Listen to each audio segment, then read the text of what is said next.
Hey everyone, so guys कैसे हैं आप सभी? ऐसा है आप सभी अच्छे होंगे, मस्त होंगे, स्वस्थ होंगे और जोर शोर से आप सबकी पढ़ाई चल रही होगी। सो गाइस आज से हम क्रिया शरीर का एक और नया अध्याय जो कि है षड्विध क्रिया काल स्टार्ट करने जा रहे हैं। अगर हम इस चैप्टर की इंपॉर्टेंस की बात करें तो इस चैप्टर से आपकी फाइनल यूनिवर्सिटी एग्जाम में 5 मार्क्स का भी पूछा जा सकता है और यहाँ से 10 मार्क्स का लॉन्ग आंसर क्वेश्चन भी पूछा जा सकता है।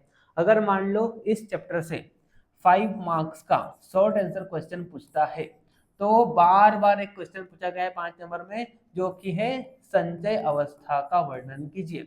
संचय अवस्था का वर्णन कीजिए, ये क्वेश्चन बार बार पूछा गया है। अगर मान लो 5 नंबर का क्वेश्चन पूछता है तो एक क्वेश्चन ये भी पूछता है बार बार कि क्रियाकाल की 6 अवस्थाओं का नाम लिखिए।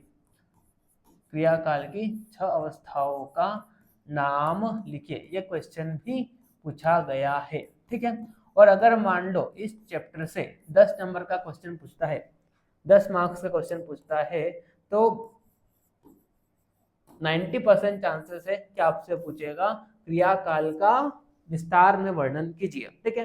तो इस तरह से ये पूरा का पूरा चैप्टर क्या है, इंपॉर्टेंट है। ठीक है। तो आपको क्या करना है, ध्यान से जो मैं आपको पढ़ा रहा हूँ उसको आपको देखना है। लेक्चर को देखने के बाद नोट्स को रिवाइज करना है। तो आपका जो इंपॉर्टेंट चैप्टर है जहाँ से 5 नंबर का भी पूछा जा सकता है और 10 मार्क्स का भी पूछा जा सकता है, तो ये चैप्टर आपका अच्छे से क्या हो जाएगा, प्रिपेयर हो जाएगा। ठीक है। तो चलिए टाइम को ज़्यादा वेस्ट न करते हुए आज का हमारा जो टॉपिक है इसे हम स्टार्ट करते हैं। तो सबसे पहले हम समझते हैं क्या होता है क्रियाकाल। What is concept behind the क्रियाकाल, क्या होता है क्रियाकाल। ठीक है। चलिए तो इसका हम पहले कॉन्सेप्ट समझते हैं कि क्या होता है क्रियाकाल। तो देखिए क्या होता है जब भी हमारे शरीर में क्या होता है, जब भी हमारे शरीर में कोई दोष क्या होता है बच्चों, विषम होता है ना। जब भी हमारे शरीर में कोई दोष क्या होता है बच्चों, विषम होता है, तो अचानक जैसे वो दोष विषम हुआ वैसे ही अचानक हमारे शरीर में रोग की उत्पत्ति, जैसे ही हमारे शरीर में कोई दोष क्या होता है, वैषम्य होता है। वैषम्य यानी कि या तो बढ़ता है या तो घटता है। तो जैसे ही हमारे शरीर में किसी दोष की क्या होती है, विषमता होती है, तो वैसे ही किसी रोग की उत्पत्ति अचानक नहीं होती है ना। उस दोष वैषम्य से रोग की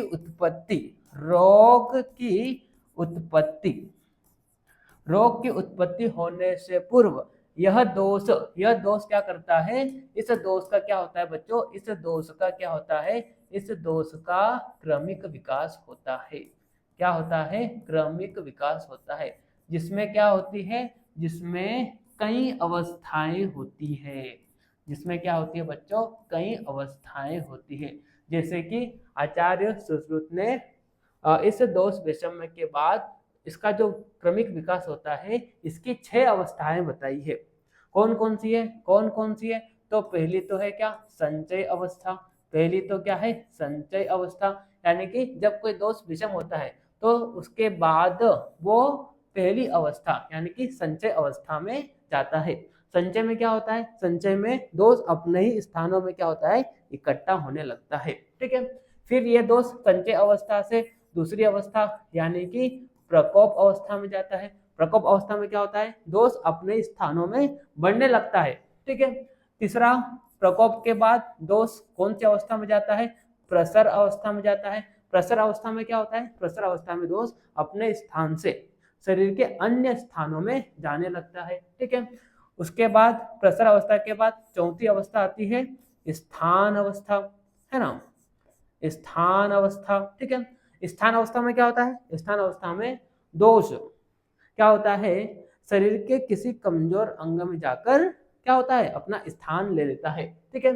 स्थान अवस्था के बाद पांचवी अवस्था होती है व्यक्त अवस्था। ठीक है। व्यक्त अवस्था में क्या होता है, व्यक्त अवस्था में रोग के क्या दिखाई देने लगते हैं, स्पष्ट लक्षण दिखाई देते हैं। ठीक है। उसके बाद छठी अवस्था होती है भेद अवस्था। भेद अवस्था में क्या हो जाता है, वह रोग काफी ज्यादा जटिल या कठिन हो जाता है। ठीक है, तो इस तरह से हमारे शरीर में जब भी किसी दोष की क्या होती है, विषमता होती है, तो उस दोष से अचानक क्या होता है, रोग की उत्पत्ति नहीं होती है। उस दोष का क्या होता है, सबसे पहले क्रमिक विकास होता है, जिसमें कई अवस्थाएं होती है। अगर हम आचार्य सुश्रुत के अनुसार देखें तो आचार्य सुश्रुत ने इस दोष विषमता के बाद इस दोष की टोटल 6 अवस्थाएं बताई है, जिन्हें ही हम क्या कहते हैं, षड्विध क्रिया काल या षट क्रिया काल। जिसमें पहली अवस्था क्या होती है, संचय अवस्था, उसके बाद प्रकोप अवस्था, उसके बाद प्रसर अवस्था, उसके बाद स्थान संश्रय, इसको अच्छे से देखिए पूरा नाम तो क्या हो जाएगा, स्थान संश्रय अवस्था, उसके बाद व्यक्त अवस्था, उसके बाद भेद अवस्था। तो इस तरह से वो दोष विषम होने के बाद 6 अवस्थाओं से गुजरता है। इन 6 अवस्थाओं को क्या बोला गया है, षट क्रिया काल बोला गया है। और उसके बाद क्या होता है, उस दोष से किसी रोग की उत्पत्ति होती है। तो इस तरह से जब भी हमारे दोष में किसी दोष की विषमता होती है तो उसका क्या होता है बच्चों, क्रमिक विकास होता है, जिसमें कई अवस्थाएं होती है। और इन अवस्थाओं को ही क्या बोला गया है बच्चों, क्रिया काल बोला गया है। आचार्य सुश्रुत के अनुसार देखें तो आचार्य सुश्रुत ने टोटल कितनी अवस्थाएं बताई है, 6 अवस्थाएं बताई है। कौन कौन सी, संचय, प्रकोप, प्रसर, स्थान संश्रय, देन व्यक्त, देन भेद। वही अगर हम आचार्य चरक की बात करें तो आचार्य चरक ने टोटल 3 अवस्थाएं बताई है। आचार्य चरक और वाग्भट दोनों ने, चरक और वाग्भट दोनों ने 3 अवस्थाएं बताई है। तो ये जो शुरुआत की 3 अवस्थाएं हैं, संचय, प्रकोप, प्रसर, ये तीनों अवस्थाओं को ही सिर्फ और सिर्फ बताया किसने, चरक और वाग्भट ने। वही अगर हम आचार्य सुश्रुत की बात करें तो आचार्य सुश्रुत ने ये 6 अवस्थाओं को बताया है। ठीक है, तो इन्हीं को क्या बोला गया है, इन्हीं को क्रिया काल बोला गया है। तो इस तरह से जब भी हमारे शरीर में दोषों की विषमता होती है तो वह दोष आचार्य सुश्रुत के अनुसार 6 अवस्थाओं से गुजरता है। उसके बाद क्या होता है, रोग की उत्पत्ति होती है। इन 6 अवस्थाओं को ही क्या बोला गया है, क्रिया काल बोला गया है। और ऐसा बताया गया है कि रोग की उत्पत्ति होने से पूर्व इन अवस्थाओं में ही क्या कर देना चाहिए, चिकित्सा प्रारंभ कर देना चाहिए। जितनी जल्दी क्या करेंगे, चिकित्सा प्रारंभ करेंगे तो हम क्या कर पाएंगे, उस रोग को जड़ से खत्म कर पाएंगे। इसलिए ऐसा बोला गया है कि जब भी अगर आपको ऐसा लग रहा है कि शरीर में क्या हो गई है, दोषों की विषमता हो गई है, तो क्या कर देना चाहिए बच्चों, उस दोष को संचय अवस्था में ही क्या कर देना चाहिए, सम कर देना चाहिए। जैसे जैसे वो दोष आगे अवस्था में बढ़ते जाएगा तो रोग क्या हो जाएगा बच्चों, और बलवान होते जाएगा। इसलिए बोला गया है कि जैसे ही दोष की विषमता होती है तो जैसे वो पहली अवस्था में जाता है जो कि क्या है, संचय अवस्था, तो उस संचय अवस्था में ही क्या कर देना चाहिए, उस दोष को बैलेंस कर देना चाहिए। जैसे जैसे वो आगे बढ़ते जाएगा तो रोग क्या होते जाएगा, बलवान होते जाएगा। और इन अवस्थाओं में ही अगर आप क्या कर देते हो, दोष को विषम कर देते हो, तो हम क्या कर पाएंगे, रोग को जड़ से खत्म कर पाएंगे। इसीलिए बच्चों क्रियाकाल को चिकित्सा कर्म का समय भी कहा गया है। चिकित्सा कर्म का समय भी कहा गया है। क्यों कहा ऐसा, क्योंकि इन अवस्थाओं में ही अगर हम क्या करते हैं, दोष को सम कर देते हैं तो हम क्या कर पाते हैं, रोग को जड़ से खत्म कर पाते हैं।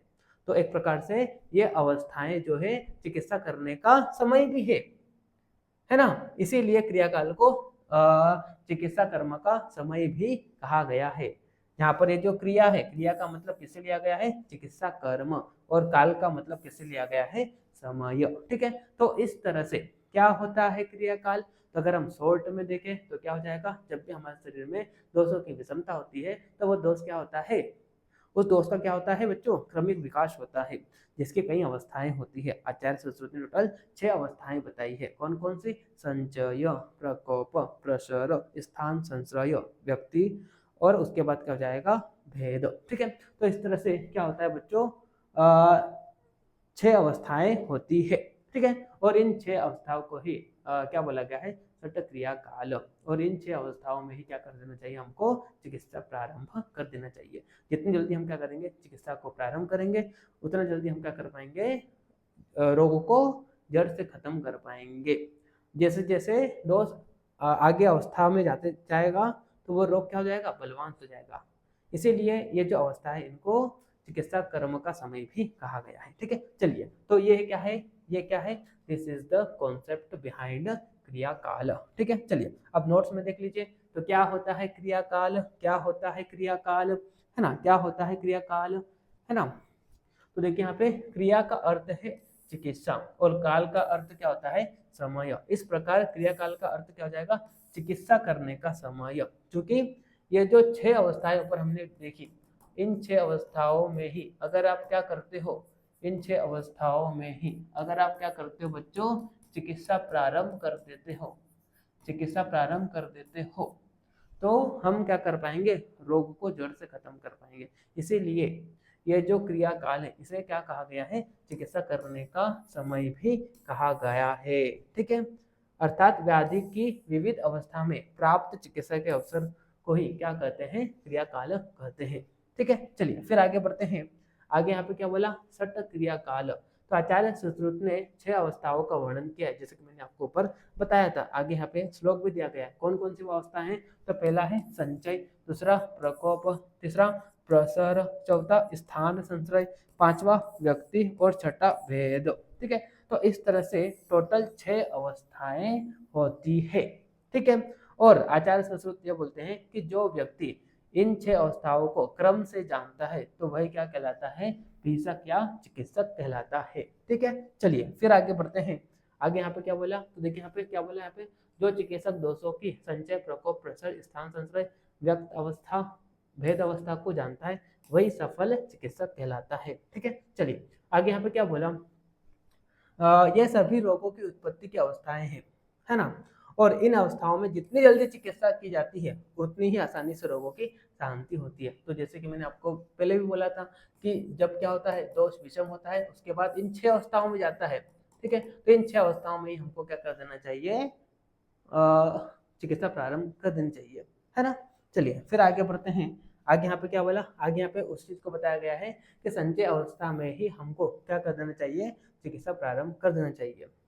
देखिए यहाँ पे क्या बोला, संचय अवस्था में ही यदि दोषों को उपचार द्वारा शांत कर दिया जाए तो बाद की प्रकोप आदि अवस्थाओं को प्राप्त नहीं होते। यानी कि अगर आप दोष को संचय अवस्था में ही रोक दोगे तो वह दोष आगे अवस्था में नहीं जाएगा, और उपचार न करने पर क्या होगा, तो उपचार न करने पर ये दोष उत्तरोत्तर बलवान होते जाते हैं। तो यहाँ पे ये बोला गया है कि जैसे ही दोष विषम हुआ है, जैसे ही दोष क्या हुआ है, विषम हुआ है, ठीक है, तो ये सबसे पहले कौन सी अवस्था में जाएगा, संचय अवस्था में जाएगा। तो यहाँ पे ये बोला कि संचय अवस्था में ही उस दोष की क्या कर देनी चाहिए बच्चों, चिकित्सा कर देनी चाहिए। अगर आप संचय अवस्था में क्या करोगे, उस दोष की चिकित्सा करोगे तो वो प्रकोप आदि अवस्था में नहीं जाएगा, है ना, प्रकोप आदि अवस्था में वो नहीं जाएगा। और अगर आप ऐसा नहीं करते हो तो जैसे जैसे वो संचय से प्रकोप में जाएगा, फिर जैसे वो प्रकोप से प्रसर में जाएगा, प्रसर से जैसे वो स्थान संचरण में जाएगा, तो वो रोग उत्तरोत्तर क्या होते जाएगा, बलवान होते जाएगा। ठीक है, तो ये क्या है, क्रिया काल का कॉन्सेप्ट है। तो आज के इस लेक्चर में तो क्या देखा हमने, सिर्फ और सिर्फ का इंट्रोडक्शन देखा। नेक्स्ट आने वाले लेक्चर में हम क्या करेंगे, 1 बाय 1 संचय अवस्था को देखेंगे, फिर उसके बाद प्रकोप अवस्था को देखेंगे, उसके बाद प्रसर को देखेंगे। तो इस तरह से 5 से 6 लेक्चर में हम क्या करेंगे, इस चैप्टर को पूरा कंप्लीट कर देंगे। आई होप आपको क्रियाकाल का कॉन्सेप्ट समझ में आया होगा। ठीक है, अगर आपको वीडियो अच्छा लगा हो तो आप वीडियो को लाइक कर दीजिए, और जिस भी स्टूडेंट्स को आगे के लेक्चर चाहिए इस चैप्टर के, तो आप आयुर्वेदा विंग्स एप्लीकेशन को डाउनलोड कीजिए। आपको वहाँ पे संस्कृत 3.0 बैच मिलेगा। अगर आप 25 बैच के स्टूडेंट हैं तो आप उसमें इनरोल कर लीजिए। ठीक है, वहाँ पर आपको रेगुलर लेक्चर मिलेंगे, लेक्चर का नोट्स आपको मिलेगा, लाइव सेशन होंगे, और वहाँ पे एमसीक्यू फॉर्मेट में टेस्ट भी होंगे, और मेरा आपको पर्सनल गाइडेंस भी वहाँ पे मिलेगा। ठीक है, तो इस तरह से अगर आपने ऐप को डाउनलोड नहीं किया है तो ऐप को डाउनलोड कीजिए, और हंसते रहिए, मस्त रहिए, स्वस्थ रहिए, और आगे बढ़ते रहिए। मिलते हैं नेक्स्ट लेक्चर में, तब तक के लिए okay bye, see you again.